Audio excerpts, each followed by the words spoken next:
हिंदुस्तान की सियासत में अब तक पिछड़े दलित आदिवासी समाज के अधिकारों के लिए आंदोलन होते आए हैं, लेकिन अब जातीय व्यवस्था में सबसे ऊपर आने वाला है सवर्ण समाज भी अपने अधिकारों और सामाजिक न्याय के लिए सड़क पर उतर रहा है। दलित, पिछड़े और आदिवासियों के पिछड़े होने और सामाजिक रूप से कमजोर होने का कारण हमेशा इन अगड़ी जातियों को माना गया। नेताओं ने सवर्ण समाज को गाली दे देकर खूब सियासत की, लेकिन अब सवर्ण समाज ने यह तय कर लिया है कि सिर्फ पिछड़े, दलित और आदिवासी का शोषण नहीं हो रहा, बल्कि ब्राह्मण, ठाकुर, कायस्थ, बनिया बिरादरी भी व्यवस्था के शोषण का शिकार है। और इसी व्यवस्था से लड़कर सवर्ण समाज के अधिकारों को दिलाने के लिए सवर्ण समाज का महासम्मेलन हुआ। सुल्तानपुर जनपद के कादीपुर इलाके में करणी सेना भारत की अगुवाई में सवर्ण समाज के तमाम संगठन और नेताओं का जमावड़ा लगा, जिसमें सवर्ण समाज के नेताओं ने भाजपा सरकार पर हमला बोलते हुए सवर्ण समाज के खिलाफ फैलाई जा रही नफरत को रोकने का आह्वान किया। करणी सेना भारत के अध्यक्ष वीरू सिंह, उपाध्यक्ष शनि सिंह, सवर्ण समाज के नेता सर्वेश पांडे और प्रसिद्ध गीतकार रितेश रजवाड़ा ने सवर्ण समाज के इतिहास को बताए हुए सवर्ण विरोधियों को शांत रहने का अल्टीमेटम दे डाला कि हमने सरकार बनाई थी सनातन धर्म की। किसकी बनाई थी? केंद्र में भी और राज्य में भी। अगर उसके बाद भी हमारे प्रतियों को, हमारे सनातन धर्म के ग्रंथों को जला दिया गया, तो काहे के प्रधानमंत्री और काहे के मुख्यमंत्री, बताइए ना मुझे। इसका ठेका तो हमने वोट देके उनको दे रखा है कि नहीं दे रखा है? दिया है कि नहीं दिया था? हमने उनसे क्या मांगा था? हमने कभी उम्मीद नहीं करी थी कि हमारे अकाउंट में 15 लाख आ जाए और हमारे घर में IAS IPS की डिग्री आ जाए। हमने केवल इसलिए सनातन धर्म की सरकार बनाई कि आप सनातन संस्कृति को, इस धर्म को बचा के रखेंगे। उसके बाद भी अगर आपके राम राज्य की सरकार में प्रतियां जला दी गई तो करेगी सरकार। ये चाहते हैं कि जिस लड़ाई को हम लड़ेंगे आपके समाज के लिए, अपने समाज के लिए, सवर्ण समाज के लिए, सभी के लिए, और ऐसा नहीं है कि सवर्ण समाज की लड़ाई लड़े, ये हर समाज की लड़ाई है, पूरे हिंदुस्तान की लड़ाई है कि हिंदुस्तान का हर गरीब आरक्षण की सीमा में आए, उसको आरक्षण का लाभ मिले।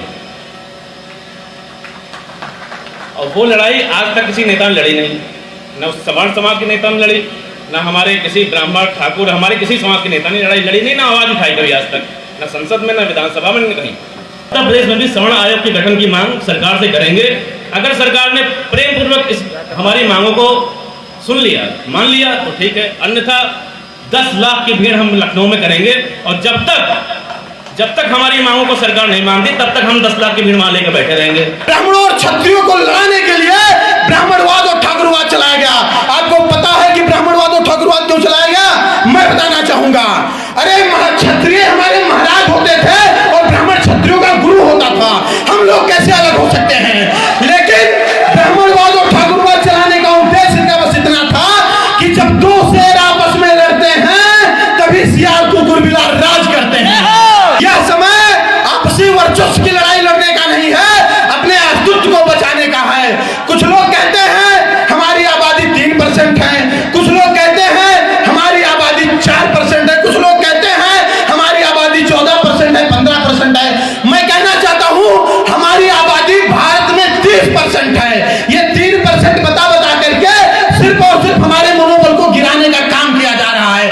जिस भी विधानसभा में जाओ, ब्राह्मण ठाकुर बाहुल्य विधानसभा बताई जाती है। हमारी आबादी कैसे कम हो गई?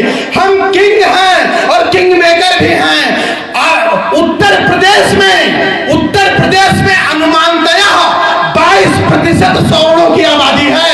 ब्राह्मण, क्षत्रिय, वैश्य, भूमिया को अगर जोड़ा जाए तो उत्तर प्रदेश में अनुमानतया 22% सवर्णों की आबादी है और 60% से ज्यादा मतदान नहीं होता देश में। आप पूछिएगा उनसे, इस दुनिया में जितने बड़े आंदोलन हुए, जितने बड़े क्रांतिकारी परिवर्तन हुए, सामाजिक परिवर्तन हुए किसके द्वारा? दुनिया का सबसे बड़ा समाजवाद शुरू किया भगवान राम ने सबरी के झूठे मेर खा के 5000-10,000 साल पहले।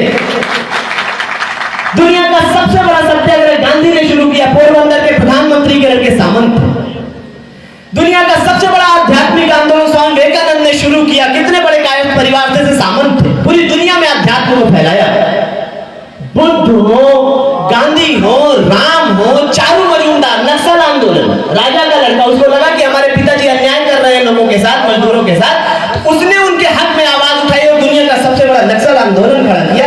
उसके बाद भी आप सामंतवाद के नाम पे जाति को गाली देते हैं तो आपकी उंगलियां इनकी तरफ भी जाती हैं जो आपके लिए लड़ते, आपके लिए अपने परिवार से बगावत किए थे, अपने कुल से बगावत किए गए। ये बात कहिएगा कभी आप उनसे जाकर।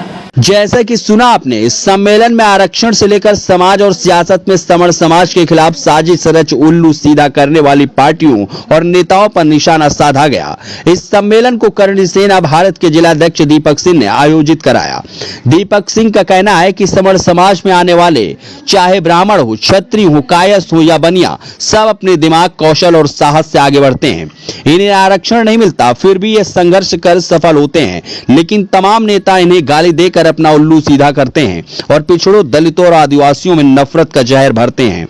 लेकिन अब समण समाज का ये मंच ऐसे नेताओं को सफल नहीं होने देगा। सम्मेलन में समण आयोग बनाने पर जोर दिया गया, जो सुर्खियों में बना है। सुल्तानपुर से सुजीत कसौंधन की रिपोर्ट, NTTV भारत। सब्सक्राइब कीजिए आपका अपना चैनल NTTV भारत।